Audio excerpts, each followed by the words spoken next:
Olá, hoje segunda-feira, 13 de fevereiro de 2012. Ano letivo da Rede Municipal em Natal começa no dia 1º de março. Supremo Tribunal Federal retoma julgamento da lei da ficha limpa. Greve da Polícia Militar Baiana encerra, mas policial potiguar não é anistiado. PT e PMDB decidem suspender votação da PEC dos policiais. O aliciamento de jovens no Rio Grande do Norte para cirurgia transexuais é o assunto do meu bate-papo com o jornalista Sávio Hacrat. E o nosso entrevistado hoje é o presidente da Federação das Indústrias do Rio Grande do Norte, Amaro Salles. Nosso programa está começando.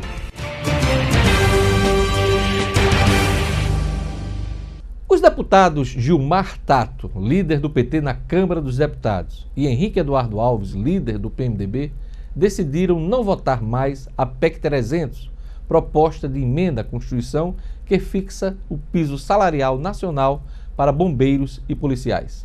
A informação foi publicada sábado na coluna Panorama Político do jornal o Globo. Segundo Ilimar Franco, que assina a coluna, a radicalização na greve da Bahia pesou na decisão dos líderes dos maiores partidos na Câmara dos Deputados. PMs do Rio de Janeiro também paralisaram. Além disso, os 27 governadores são contra, informa o colunista. A PEC 300 foi aprovada pela Câmara em março do ano passado, em primeiro turno, mas ainda precisa ser votada em segundo turno na Câmara antes de seguir para apreciação e votação no Senado da República.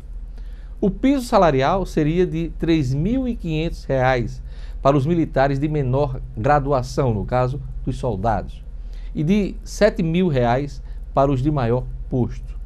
O petista Gilmar Tato disse, abre aspas, seria demagógico jogar este pepino no colo dos governadores. Para eles, o tema segurança pública é maior que o item salário, fecha aspas, disse Gilmar Tato. Já o PMDBista Henrique Eduardo Alves declarou ao Globo: é preciso debater o direito de greve dos policiais.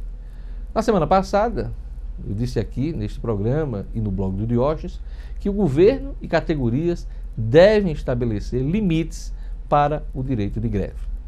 A retomada da votação da PEC 300 na Câmara dos Deputados é uma das principais reivindicações dos policiais militares e bombeiros em manifestações nos estados, em audiências públicas também em Brasília. E vamos aqui à leitura das revistas semanais, as capas das revistas semanais. A Veja diz aqui: A Sedutora e o Poder, as explosivas revelações da advogada que uma máfia de corruptos infiltrou no governo em Brasília. Essa história é escabrosa, envolve poder, sexo e muito dinheiro, hein? A Veja também dá destaque às greves na Bahia e no Rio de Janeiro. A radicalização política de policiais é uma real ameaça à estabilidade. A revista A Época também dá destaque à greve das polícias na Bahia e no Rio de Janeiro. Reféns da polícia, como chegamos a este ponto? A delinquência da greve policial, a politicagem criminosa, a omissão na segurança pública são os destaques de época.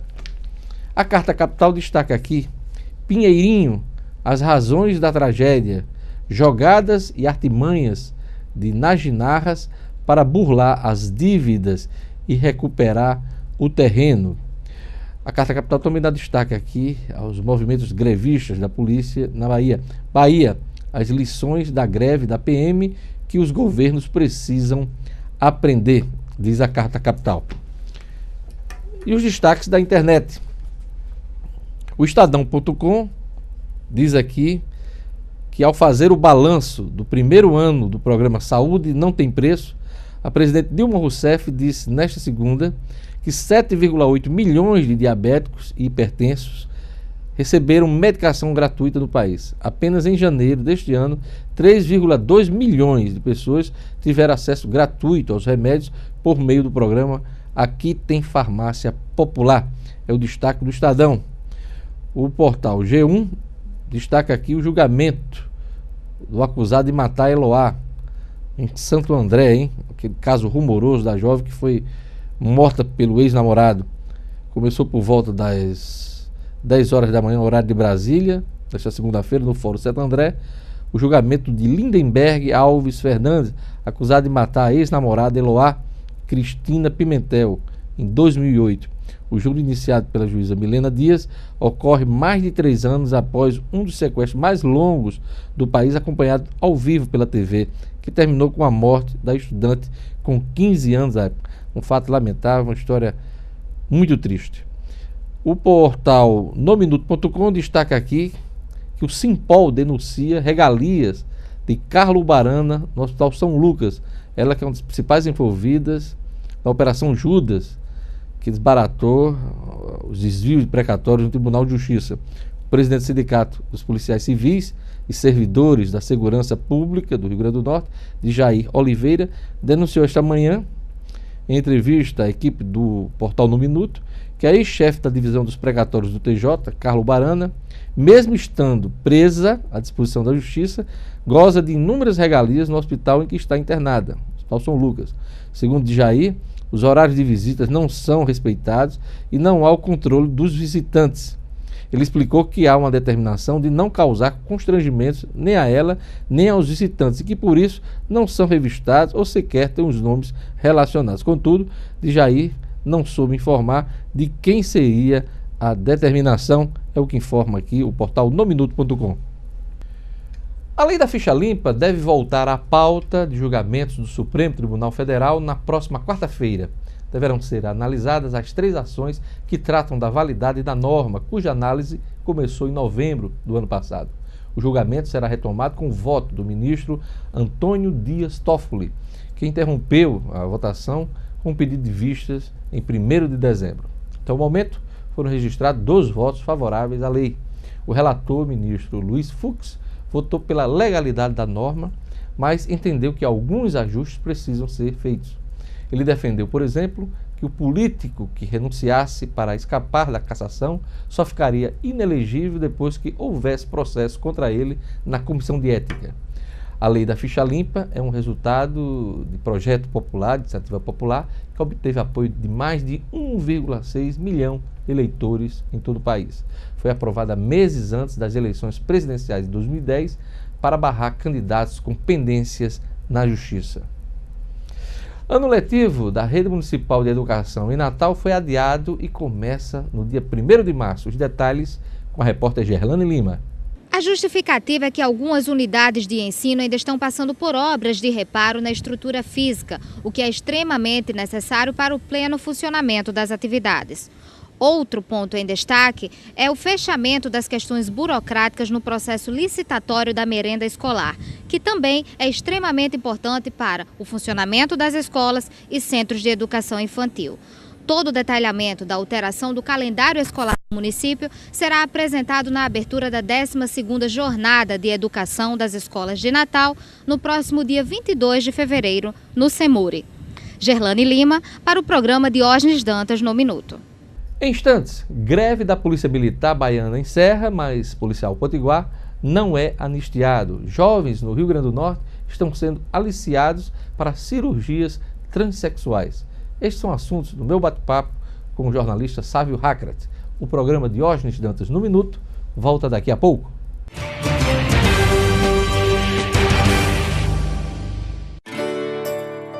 Deixe o seu estilo de vida se destacar no lugar onde você vai morar. Em um destino urbano privilegiado, o bairro de Lagoa Nova, nasce um lançamento com a área de lazer mais completa da região. Apartamentos de 3 e 4 quartos com 2 suítes e amplos e sofisticados espaços. Quartier Lagoa Nova, o lugar onde você vai viver em evidência. Realização Cirela Plano e Plano. Vendas Brasil Brokers Abreu.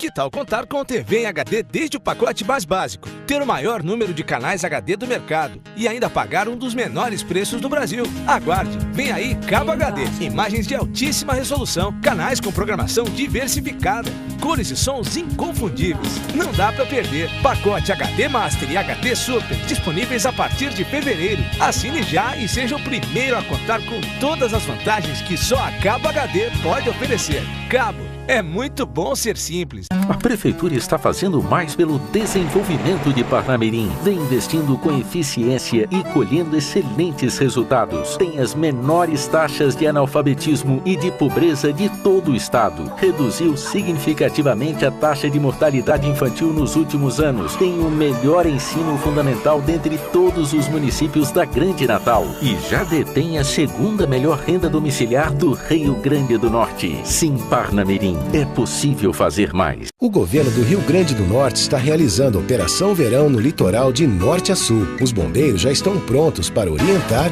e evitar acidentes. Para sua segurança, não nade em locais perigosos ou com água acima da cintura. Nas praias também serão distribuídas pulseiras de identificação para crianças. Fique sempre de olho nos seus filhos e aproveite o verão tranquilo. Operação Verão.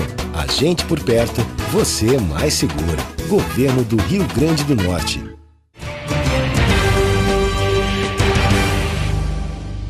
Após 12 dias de paralisação, os policiais militares da Bahia decidiram em assembleia, no último sábado, encerrar a greve da categoria, considerada ilegal pela Justiça Baiana. Mas o governador Jacques Wagner não revogou o pedido de prisão preventiva dos líderes da greve. O cabo potiguar Jeoás Nascimento dos Santos, presidente da Associação de Cabos e Soldados da PM do Rio Grande do Norte e vice-presidente da ANASPRA, Associação Nacional dos Praças, foi um dos 12 policiais militares a ter o mandado de prisão expedido pela Justiça da Bahia e está foragido desde sábado. Segundo o vice-presidente da associação aqui no estado, o soldado Roberto Clayton, esta não é a primeira vez que Jeoás participa de negociações grevistas em outros estados. A ida de Jeoás à capital baiana deveria ter sido autorizada pelo comandante-geral da Polícia Militar, o coronel Francisco Araújo, mas segundo o oficial, Jeoás viajou sem o conhecimento do comando. A última vez que o policial se apresentou no quartel, onde é lotado, foi na segunda-feira, dia 6, e caso permaneça ausente, sem justificativa, por mais de 8 dias, além de foragido da Justiça, Jeoás será considerado desertor da PM do Rio Grande do Norte. Crime militar punido com reclusão de 6 meses a 2 anos e com a suspensão do pagamento do salário. Sávio Hackert, finalmente as greves na Bahia e no Rio de Janeiro acabaram, né? É um bom sinal, né, Leandro? Pelo menos para tranquilizar os foliões do Brasil e do mundo inteiro que vão para essas duas grandes cidades do Brasil, Rio de Janeiro e Salvador, né? 2 grandes polos do carnaval, né? E que vai muita gente. Então, isso, eu acho que de uma certa maneira vai tranquilizar mais o folião.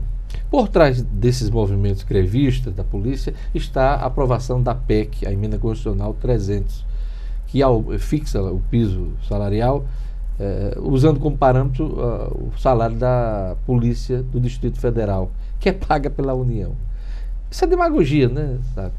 Olha, eu acho o seguinte, essa questão da greve de polícia ela vai além dessa questão salarial, né? Não pode se olhar a greve apenas por esse aspecto, né? Primeiro, fazer greve armado já é uma coisa complicada, né?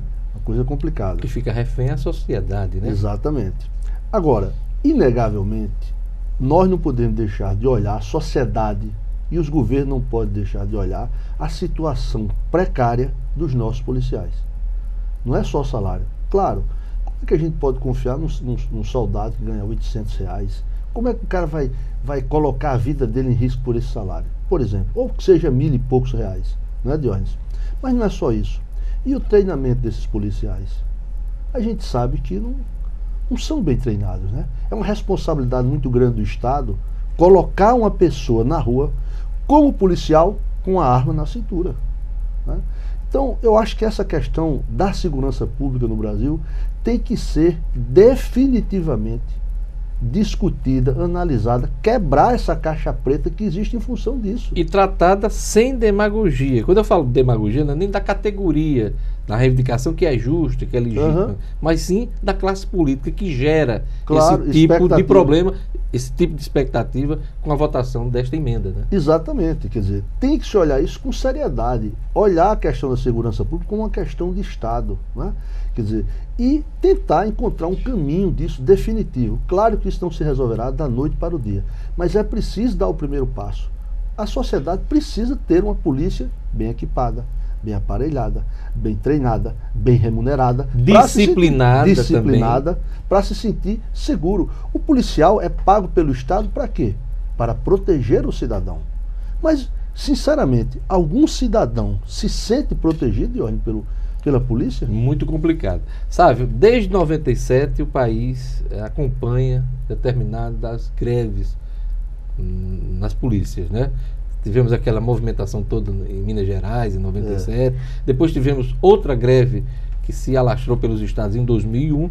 E agora nós assistimos esses movimentos em todo o país. Né? Salvador, Ceará, Piauí, Maranhão também teve, né? Rio de Janeiro agora, juntamente com a Bahia.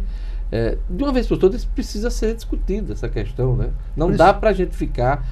empurrando com a barriga. Empurrando com a barriga. Outra coisa, e os governos anistiando. Exatamente. Não. Quem faz o motim. Claro. É preciso tomar uma posição definitiva, dura, dentro da lei. Dentro da lei. Agora, tem que se discutir isso. Governo, sociedade, Congresso Nacional, os poderes executivo, legislativo, judiciário e a sociedade, né?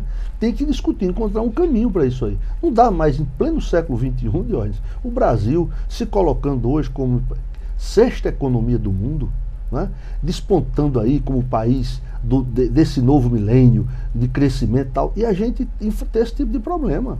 Não é possível.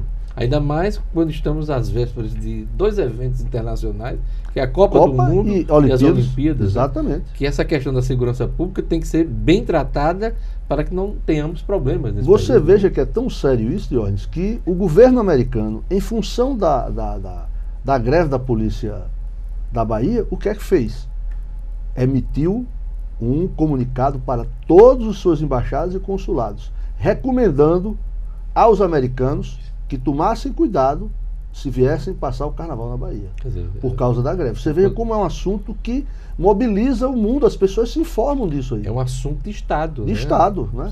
Então, quem é que quer ir para um negócio? Vou pegar o exemplo concreto, o carnaval da Bahia sem segurança. Ora, com segurança já é complicado, imagine sem segurança. Agora, parece que a greve está criando uma dificuldade para os próprios militares, além, claro, desse questionamento sobre o direito de greve e também sobre a disciplina, é que os líderes no Congresso Nacional decidiram não votar a PEC nos próximos meses, né?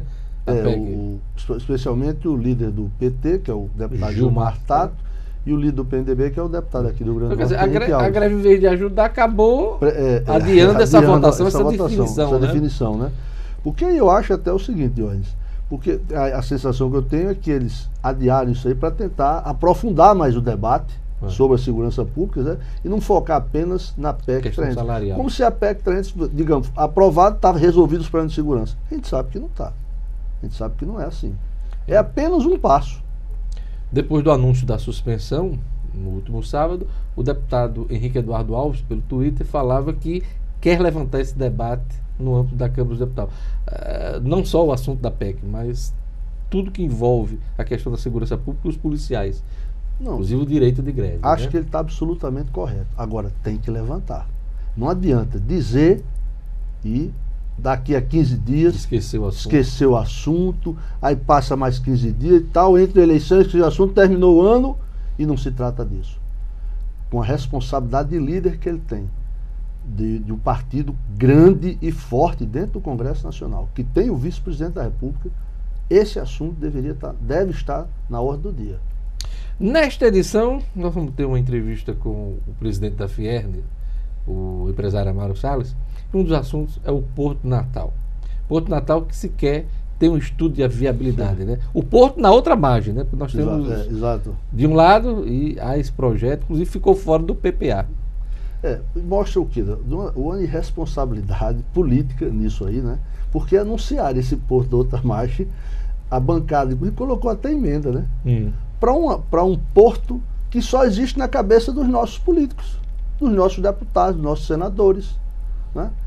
Cadê o projeto técnico? Alguém fez? Existe um estudo para dizer que pode ser feito ali ou acolá, pode navio de tal calado, não sei o que, embarcação A, B, ou C, ou D, que tipo de... Não existe nada, Diógenes. E venderam como se fosse uma panaceia para o Rio Grande do Norte. Vem aí o porto que vai agora, as exportações do Rio Grande do Norte. que é isso, Diógenes? O governo está fora do PPA, mas o governo do Estado está dizendo que vai tocar o projeto do Porto, esse mesmo aí que você está falando, com a ajuda da iniciativa privada. Não tem um estudo técnico, mas a ideia parece que permanece, sabe?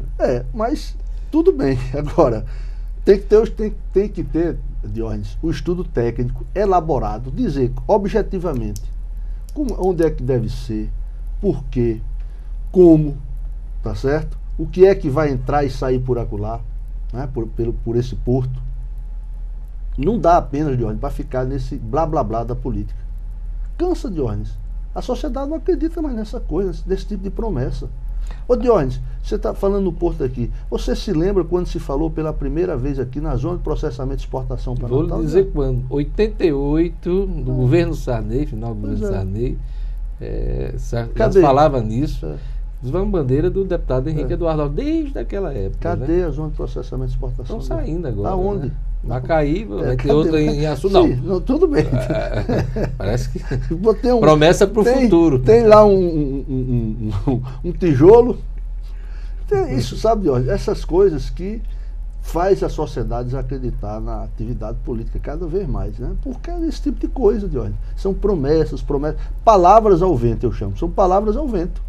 Um exemplo é o Porto, esse Porto de Natal, que falaram. Né? Então tem muito poeta na tem política hoje. Né? Um assunto importantíssimo, que foi destaque no jornal o Globo nesse final de semana, foi o aliciamento de jovens do Rio Grande do Norte, de estados como Piauí também e Ceará, para a prostituição e também cirurgias transexuais, sabe, Wagner? É verdade. No Globo trouxe uma extensa matéria nesse domingo, ontem, né? E mostrando, né, Diógenes, a tristeza. Eu li, o título até fala meninos são aliciados para ser transexuais em São Paulo, né? Eu li, comecei a ler a matéria, vendo de São Paulo, mas vi que estava o pezinho do Rio Grande do Norte lá nesse negócio. Por quê? Porque são meninos aqui de 14 a 16 anos do Rio Grande do Norte, do Ceará e do Piauí, que estão sendo aliciados por cafetinas, cafetões, transexuais, via as redes sociais, Diógenes, via as redes sociais, para ir morar em São Paulo. Lá eles são, inclusive, transformados, né? Fazem cirurgias, silicone e cirurgias, né? Essas cirurgias plásticas, né? Para ficarem mais afeminados, né? E essas crianças, algumas vão inclusive para a Europa, são mandadas para a Europa. Para a zona do euro. Para a zona do euro, são exportadas para a Europa. Quer dizer, é a exploração da prostituição infantil, Diógenes. E o pior, Diógenes, essas crianças são recrutadas aonde? São aliciadas aonde? Nos bolsões de pobreza. Nos bolsões de pobreza, né? Quanto mais pobre. A reportagem mostra, inclusive, o seguinte: tem uma das crianças, né? A reportagem não indica o nome, nem mostra a foto, porque se sabe. Um dos adolescentes. Não pode, né? A lei não permite. O ECA, né? O Estatuto da Criança e do Adolescente. Mas a criança dizendo lá: olha, eu fiz vim, né? Com autorização da minha mãe. Minha mãe preocupada, mas me deixou vir. Ou seja, uma mãe, Diógenes, quando solta um filho seu para uma situação dessa, Diógenes, é porque, com certeza, está à beira de um abismo. Tá certo? Nenhuma mãe está na miséria. Tá, é a miséria, sabe? Miséria humana. A miséria humana, né? E é esse Brasil que a gente tem que resgatar. O Brasil precisa resgatar isso aí. É uma dívida social que o Brasil tem muito grande com esse povo, sabe, Diógenes? E precisa proteger. Não tem outro jeito, Diógenes. Se o Estado não entrar com ação social, de educação, de saúde, né? De segurança, de lazer, para atender essas crianças, vai continuar no Brasil esse tipo de aliciamento, né, Diógenes? A prostituição é crime no Brasil, sabe? Não, não é crime. Você vê em vários países a prostituição é crime, né? Aqui não. Aqui, inclusive, tem um acompliciamento da polícia, que protege cafetões e cafetinas, que recebe, né, Diógenes? Um troquinho do cafetão, da cafetina, o quê? Para proteger ali o ponto, né? É um submundo, né? É um submundo, é um negócio terrível, né, Diógenes? É um negócio terrível. Tem histórias escabrosas de cortar coração do mais duro dos seres humanos. Tá entendendo? Você vê aquilo, é a miséria humana ali, né? Quer dizer, e ela entra fere mesmo a sociedade no seu lado mais pobre. É onde ela vai buscar. Porque as pessoas estão fragilizadas. O que é uma criança de 14 anos, no meio, numa pobreza, na miséria, né? Qual é a perspectiva? E a Então se agarra com qualquer coisa, né? E a exploração sexual já é uma realidade nessas cidades turísticas, como Claro, Natal, Fortaleza, Recife, Salvador, né? Quer dizer, no Rio e São Paulo há muitos anos. E essas cidades nordestas que se tornaram com o tempo cidade turística passou a ser um ponto de referência, né? Mas de qualquer maneira existem movimentos, existem grupos aqui sérios, trabalhando nisso, né? Trabalhando, combatendo isso, né? E eu acho que todo cidadão deve apoiar o combate a violência sexual com a criança, né? Esse tipo de aliciamento, né? E o Estado tem o dever de encontrar uma solução e protegê-los. Por último, Sávio Wagner, eu queria um comentário seu sobre a volta do julgamento no Supremo Tribunal Federal da lei da ficha limpa. De uma vez por todas, vão definir o que é que vale para essa lei? Porque até agora ninguém da ficha suja ficou fora fora do mandato. Né? É um negócio que a gente não sabe se acredita ou se desacredita, né? Porque vem rolando isso há tanto tempo, o Supremo vem com esse negócio, enfim. Mas espera-se que o Supremo, enfim, tome uma posição final sobre isso, né? Afinal, é a última instância, né? O Supremo, o STF, né? E que ela possa valer para as próximas eleições, inclusive a deste ano. Inclusive deste ano, né? Não só para outra, quer dizer, Diógenes. Porque, primeiro, a lei da ficha limpa foi uma conquista da cidadania, né? Movimento popular, iniciativa popular. Né? Exatamente, que foi lá, enfim, está andando.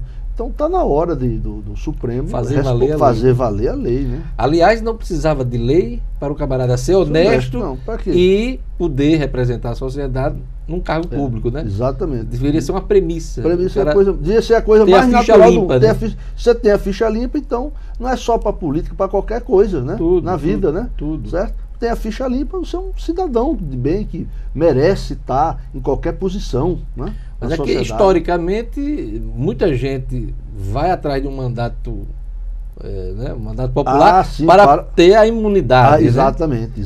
Muita gente vai para poder para ter um escudo. Um escudo, né? Porque você tendo o mandato, aí só parece que vai para o Supremo, só pode ser julgado lá em cima. Dependendo do nível da representação. Do grau do problema, né?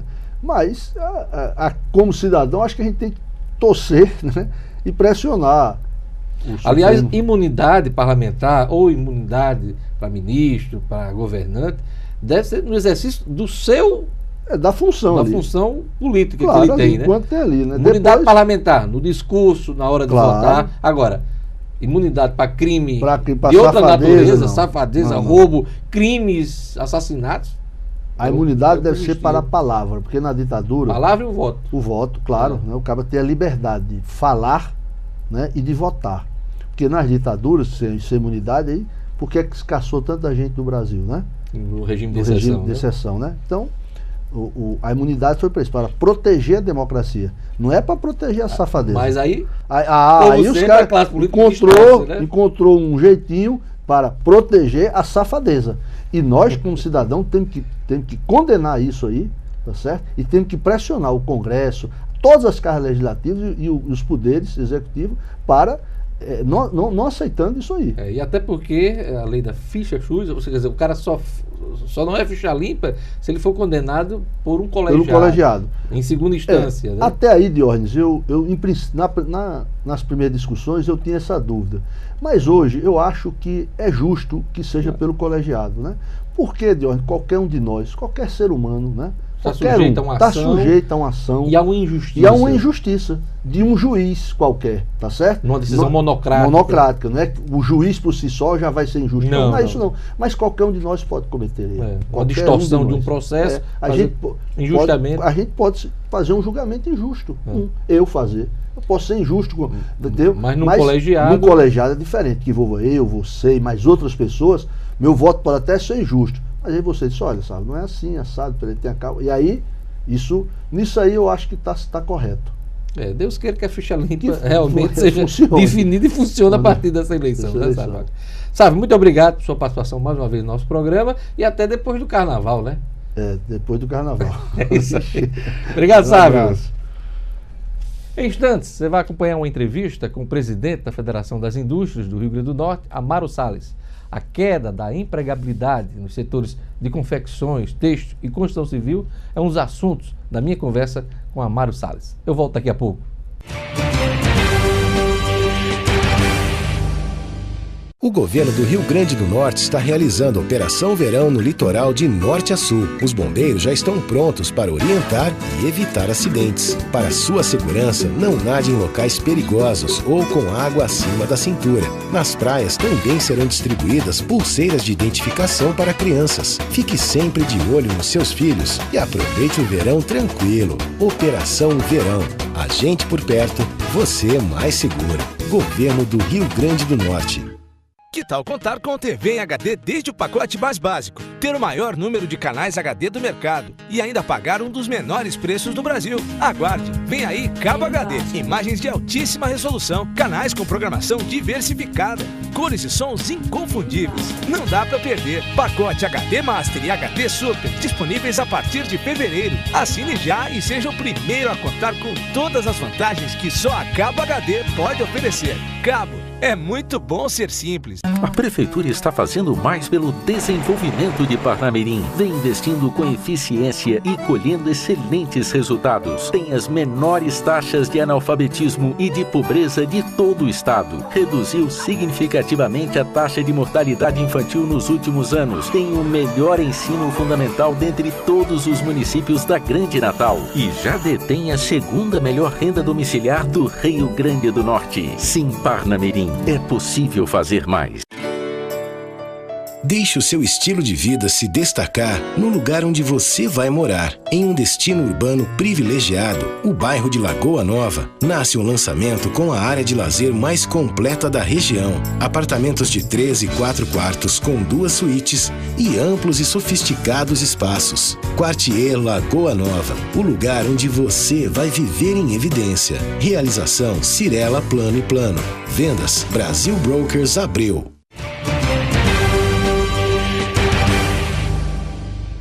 Nós estamos de volta com o programa Diógenes Dantas no Minuto. Obrigado pela sua audiência. Hoje eu gostaria de mandar um abraço para a jornalista Eliana Lima, que está aniversariando nesta segunda-feira. Um abraço para o jornalista Tácito Costa e um abraço também para o advogado Paulo Coutinho. A todos, obrigado pela audiência.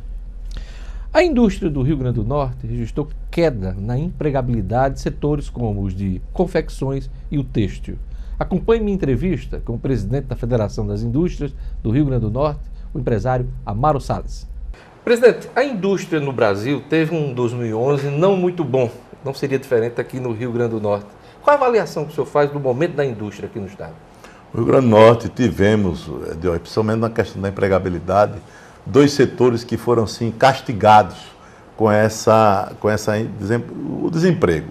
Seriam os setores têxtil e de confecção. E ainda, eu diria assim, com a participação também da construção civil.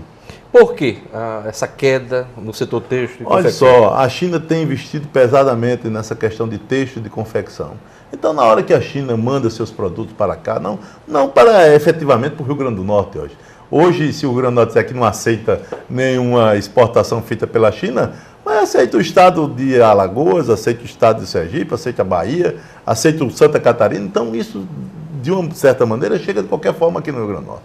Então, o que a gente precisa tomar é algumas medidas de incentivo a essa indústria que teve essa negatividade de emprego, para que ela possa dar mais emprego aqui no Rio Grande do Norte. O governo federal está agindo para tentar conter os prejuízos do setor? Não tenha dúvida, o governo federal tomou algumas medidas, até questão de exoneração dessa folha, mas eu diria que são medidas tímidas ainda. Nós precisamos ter uma taxa de impostos menores, tá certo? Você ter esses impostos que se pagam hoje, PIS, COFINS, imposto de renda, são muito altos. Você precisa desonerar essas indústrias. Precisa para trocar por emprego de hoje. Você imagina, vou dar um exemplo, a Confecções Guararapes, a indústria Guararapes aqui, ela emprega 15 mil funcionários. O que ela tem de vantagem? Ela tem um PROAD, que é a nível do governo estadual, mas ela paga os impostos igual as outras empresas pagam. Então, o empresário, ele vem da empregabilidade, um grupo como a Coteminas, que tem quase 10 mil empregos aqui no Rio Grande do Norte. E é importantíssimo no contexto nacional. Não tenha dúvida, a gente tem que trazer essas grandes empresas, que nós temos tão poucas aqui no estado, essa sustentabilidade para que elas continuem aqui no Estado. Então, você imaginar que você tem um Estado como o Rio Grande do Norte, onde você tem pouquíssimas grandes empresas, a maioria, 97% são micro e pequenas, e você não dá sustentabilidade a essas empresas, então precisa ser governo federal, governo estadual, governo municipal, que possa dar essa participação de emprego aqui no Rio Grande do Norte. O senhor falou no setor da construção civil, uma queda também, e algumas dificuldades no setor da construção civil. Eu lembrei logo do Minha Casa Minha Vida, que é o grande motor hoje da construção civil em todo o país. O setor está passando por ajuste também? Está. A construção civil, ela teve um boom quando foi daquela vinda dos europeus para se instalar aqui no Rio Grande do Norte. Esse boom passou. Então vem Minha Casa Minha Vida. Mas abre-se um programa, você imagina quando o governo disse, eu quero 500 mil casas. Não se faz 500 mil casas do dia para a noite. Não é a casa dos 3 porquinhos que faz isso. Você faz com estrutura, com estudos de impacto que isso possa acontecer, inclusive na formatação da mão de obra, tá certo?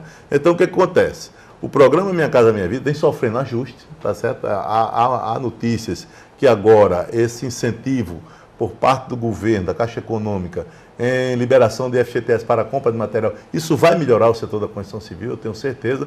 Por quê? Aquele boom que aconteceu em 2007, 2008, onde vinha todo mundo para cá se instalar no Rio Grande do Norte, hoje a gente tem uma realidade. Ou o mercado que compra, quem está fazendo é porque o mercado está comprando. Ou Minha Casa Minha Vida, que é uma questão da estruturação de um programa importante para a construção civil. No setor da construção civil, a gente tem um grande problema, que é a questão da qualificação da mão de obra. Como a Federação das Indústrias tem ajudado nessa questão? A Fierne tem essa preocupação. Nós construímos um centro de qualificação profissional na área da construção civil, o Rosário Carriço, ali na Avenida Ayrton Senna, onde, para você ter uma ideia, Diógenes, o ano passado a gente teve uma previsão de 26 matrículas. Esse ano nós estamos com 36 mil matrículas. Você imagina, quase 30% aí, mais de 30% de crescimento só na oferta de matrículas. Então, temos essa consciência, estamos nos preparando para qualquer demanda da construção civil. Claro que essa demanda é crescente, e crescente também será essa preparação, essa qualificação da mão de obra, principalmente aqui no Rio Grande do Norte. Presidente, Porto de Natal ficou fora do plano plurianual, mas o governo do Estado está falando numa PPP, com ajuda das empresas, para viabilizar esse porto, inclusive no outro lado da margem do Rio Potengi. Eu só acredito nesse porto, hoje na hora que for feito um estudo. Hoje quem está na presidência da Coderno é o empresário Pedro Terceiro, assumindo a presidência. Eu já conversei com ele. Nós precisamos sentar. A indústria, o comércio, a Coderno, o governo do Estado, a prefeitura, para que a gente possa fazer uma avaliação melhor. Com os técnicos, não são os empresários que vão avaliar. Os empresários vão avaliar uma situação que se fala numa linha de cabotagem, para que possa ter uma oferta maior de navios para o Rio Grande do Norte, para que possa ter carga, para ter frequência de navio. Nós temos a favela do Maruim, que é outro gargalo que o porto demanda, a construção de uma retroárea, principalmente pela questão dos contêineres. Então, você imaginar, se fala num porto do outro lado do rio, mas precisamos saber os impactos que isso vai causar. O que é que vai acontecer? Então, só poderemos tratar seriamente nesse assunto na hora que fizermos uma reunião, decidimos fazer um projeto para que a gente possa fazer um estudo de impacto desse porto na Zona Norte. E o que é que falta para a gente ter uma linha de cabotagem permanente? Diógenes, tem um ditado que diz assim, tem um navio porque não tem a carga, não tem a carga porque não tem o navio. Então, na realidade, os empresários, hoje existe uma demanda. Se embarca melão por Fortaleza, se embarca melão por Recife, se embarca cimento, se embarca texto, se embarca confecção. Então, o que nós precisamos é viabilizar esses embarques. Agora, você não vai entender que você vai mandar uma carga de melão e vai passar 15 dias esperando um navio chegar aqui para levar esse melão. Até porque o tempo de vida útil do melão, ele tem um tempo determinado. Então, o que é que nós precisamos fazer? É sentar com os empresários, sentar com o pessoal da Coderno, para que a gente possa viabilizar essas linhas de cabotagem. O governo do Estado conseguiu aprovar na Assembleia Legislativa um programa de importação e prometeu um programa de incentivo às exportações. Isso vai caminhando? Temos conversado com a governadora Rosalba. Há um compromisso da governadora de criar essa demanda para a exportação, para o aumento da exportação do Rio Grande do Norte, para o incentivo da exportação do Rio Grande do Norte. Olha, não tem um estado que não precise ser incentivado para que possa ter uma exportação melhor. Você imaginar que essas exportações do Rio Grande do Norte, precisamos também incentivar as empresas a se instalar no Rio Grande do Norte. Então são duas demandas, eu diria, urgentes. A governadora, esse programa de apoio e de incentivo às exportações do estado e também um incremento para a vinda de novas empresas aqui para o estado. Nós temos que ter programas para que essas empresas possam vir se instalar no Rio Grande do Norte. Como é que está a produção do Rio Grande do Norte? Está diversificada hoje? O que é que o senhor destacaria? Diógenes, o estado do Rio Grande do Norte, eu diria que o estado do Rio Grande do Norte é um dos melhores estados do Brasil, porque tem na sua economia, nas suas matrizes de produção, nenhuma dependência. Você imaginar, o Rio Grande do Norte tem petróleo, tem sal, tem gás, tem açúcar, tem fruta, tem xelita, tem atum, tem camarão, tem têxtil, tem confecção. Eu falei aqui em 5 segundos, eu falei 10 produtos, 10 matérias. Energia eólica agora. Energia eólica, o Rio Grande do Norte vai ser o maior produtor de energia do Nordeste. Nós vamos exportar de hoje. Por incrível que pareça, energia. Você imagina isso? Há 5 anos atrás a gente não sabia nem o que era energia eólica, não sabia nem de onde é que vinha isso. Hoje, o Rio Grande do Norte tem investimento na ordem de 20 bilhões de reais, todos em energia eólica. Nos próximos 4 anos, vamos ter investimento em torno de 20 bilhões de reais. E teremos leilão em breve, né? Dia 22 de março já está contemplado, teremos mais um leilão de energia eólica, que eu acredito que o Rio Grande do Norte pode estar contemplando com mais alguns parques eólicos. Presidente Amaro Salles, muito obrigado por sua participação aqui no nosso programa TV no Minuto. Ok, Diógenes, fica à disposição, a Federação das Indústrias sempre à sua disposição. Chegamos ao fim do programa Diógenes Dantas no Minuto. Para assistir a reprise desta edição, acesse o portal www.nominuto.com ou ligue a sua TV aqui no canal 27 analógico ou 127 digital da Cabo Telecom, às 16, às 18 e às 21 horas. Obrigado pela sua audiência. Amanhã você tem um encontro marcado comigo aqui na TV no Minuto. Até lá!